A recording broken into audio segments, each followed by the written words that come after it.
Trump Zelensky से Putin क्यों हुए नाराज? 15 अगस्त की मीटिंग से पहले रूस को डबल झटका। अलास्का की बैठक में हो नहीं पाएगा सीज फायर।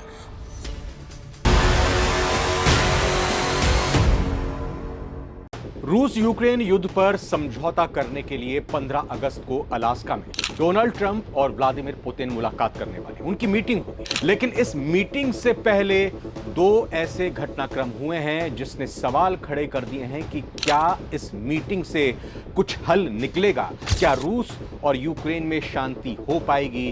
क्या ट्रंप राजी हो जाएंगे पुतिन को मनाने के लिए? दो बातें कौन सी? क्योंकि एक तो ज़ेलेंस्की और दूसरे ट्रंप, इन दोनों ने मिलकर ऐसा काम किया है जिससे पुतिन चिढ़ गए हैं, नाराज हो गए हैं, बौखला गए हैं। दरअसल यूक्रेन के राष्ट्रपति ज़ेलेंस्की ने डोनाल्ड ट्रंप के उस प्रस्ताव को खारिज कर दिया है जिसमें उन्होंने कहा था कि शांति समझौते के तहत यूक्रेनी जमीन रूस को दी जा सकती है।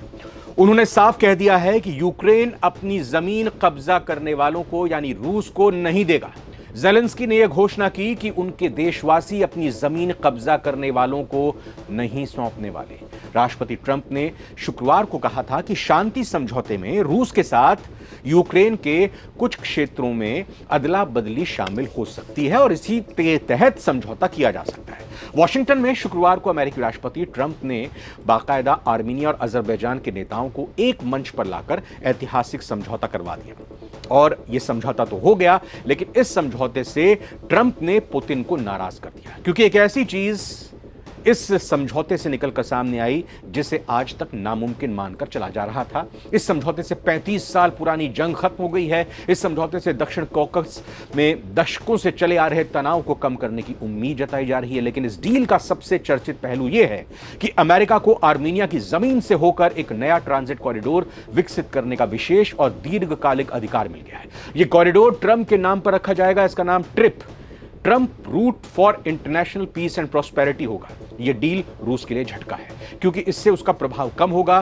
पुतिन और ट्रंप की 15 अगस्त को होने वाली मुलाकात से पहले यह एक बड़े झटके की तरह है। तो दो बातें यहां पर निकलकर सामने आ रही हैं। ये दो बातें यही कि एक तो साफ तौर पर ज़ेलेंस्की ने मना कर दिया है कि वो यूक्रेन की कोई जमीन, इंच भर भी जमीन रूस को नहीं सौंपेंगे, कोई अदला बदली नहीं करेंगे। और दूसरी बात यह कि आर्मीनिया और अजरबैजान में जो शांति समझौता हो गया है, क्योंकि ये दोनों देश रूस से निकलकर ही आए हैं और कहीं ना कहीं रूस की दखल इन दोनों ही देशों में काफी हद तक रही है। और ट्रंप की तरफ से बगैर पुतिन को, बगैर रशिया को शामिल किए हुए अगर शांति समझौता कराया गया और उसका सारा श्रेय दोनों देशों की तरफ से ट्रंप को दिया जा रहा है, बाकायदा नोबेल पुरस्कार देने की बात की जा रही है, तो कहीं ना कहीं पुतिन की त्योरियां चढ़ना लाजमी है। और इसीलिए हम ये कह रहे हैं कि आखिर क्या 15 अगस्त को होने वाली ये बैठक से कुछ निकलने वाला है? नमस्कार, बहुत बहुत स्वागत है आप सभी का। पावर प्ले का यह वक्त है। मैं रविंद्र सिंह आपके साथ। यूक्रेन के राष्ट्रपति व्लादिमीर ज़ेलेंस्की ने ट्रंप पुतिन बैठक को लेकर अपनी प्रतिक्रिया दी है। उन्होंने साफ कहा है कि यूक्रेन रूस को अपनी जमीन नहीं देगा। ज़ेलेंस्की का यह बयान अमेरिकी राष्ट्रपति ट्रंप की रूस के राष्ट्रपति पुतिन से होने जा रही मुलाकात की घोषणा के ठीक बाद आया है। ट्रंप और पुतिन के बीच बैठक की घोषणा राष्ट्रपति ट्रंप के ये संकेत दिए जाने के कुछ ही घंटों बाद हुई है कि रूस के साथ युद्ध समाप्त करने के लिए यूक्रेन को अपना क्षेत्र छोड़ना पड़ सकता है। ट्रंप ने शुक्रवार को व्हाइट हाउस में कहा कि आप उस क्षेत्र को देख रहे हैं जिस पर 3.5 साल से लड़ाई चल रही है। बहुत सारे रूसी मारे गए हैं और बहुत सारे यूक्रेन के लोग भी मारे गए हैं। उन्होंने कहा कि यह बहुत मुश्किल है, हम कुछ वापस लेंगे, कुछ बदलेंगे। दोनों के हित में कुछ क्षेत्रों की अदला बदली होगी। खबर यह है कि ट्रंप या कहें कि व्हाइट हाउस यूरोपीय नेताओं को एक समझौते को स्वीकार करने के लिए मनाने की कोशिश कर रहा है और इसके तहत यूक्रेन को डॉनबास, खेरसोन और जापोरिजिया समेत कई क्षेत्रों को छोड़ना होगा। ज़ेलेंस्की ने पहले भी ऐसी शर्तों को अस्वीकार कर दिया था। व्लादिमीर ज़ेलेंस्की ने कहा है कि यूक्रेन रूस को उसकी तरफ से जो किया गया है उसका कोई इनाम नहीं देगा, मतलब अपनी जमीन यूक्रेन नहीं सौंपने वाला रूस को। सोशल मीडिया प्लेटफॉर्म एक्स पर जारी किए गए एक टेक्स्ट और वीडियो बयान में ज़ेलेंस्की ने कहा कि इस युद्ध को खत्म करना होगा और रूस को ही इसे खत्म करना होगा। रूस ने इसे शुरू किया है और सभी समय सीमाओं की अनदेखी करते हुए इसे वो खींच रहा है और यही समस्या है, इसके अलावा कुछ और समस्या है नहीं। ज़ेलेंस्की आगे कहते हैं कि यूक्रेन के बिना लिए गए फैसलों से कुछ हासिल नहीं होगा, ये अधूरे और अव्यावहारिक फैसले हैं। साफ कह दिया है ज़ेलेंस्की ने कि कब्जा करने वालों को हम ज़मीन नहीं देंगे। ज़ेलेंस्की ने शनिवार को टेलीग्राम पर भी एक संदेश दिया जिसमें कहा कि यूक्रेन के क्षेत्रीय प्रश्न का उत्तर यूक्रेन के संविधान में पहले से मौजूद है, कोई भी इससे विचलित नहीं होगा और ना ही कोई इससे विचलित हो सकता। यूक्रेन वासी अपनी ज़मीन कब्जा करने वालों को नहीं देंगे। उन्होंने कहा कि हमारे खिलाफ कोई भी फैसला, यूक्रेन के बिना कोई भी फैसला, शांति के खिलाफ भी फैसला है, इससे कुछ हासिल नहीं होने वाला। वहीं दूसरी तरफ दूसरा कारण, आर्मेनिया के प्रधानमंत्री निकोल पश्चियान और अजरबैजान के राष्ट्रपति इल्हाम अलीयेव ने अमेरिका में व्हाइट हाउस में ट्रंप के साथ मिलकर शांति समझौते को अंतिम रूप दिया। ट्रंप रूट आर्मेनिया के रास्ते अजरबैजान को उसके नक्चिवान क्षेत्र से जोड़ेगा। इस 43 किलोमीटर के रास्ते में रेल, तेल, गैस पाइपलाइन और फाइबर ऑप्टिक लाइनें होंगी। अमेरिका को इस रास्ते को बनाने का विशेष अधिकार मिलेगा और इसे प्राइवेट कंपनियां डेवलप करेंगी।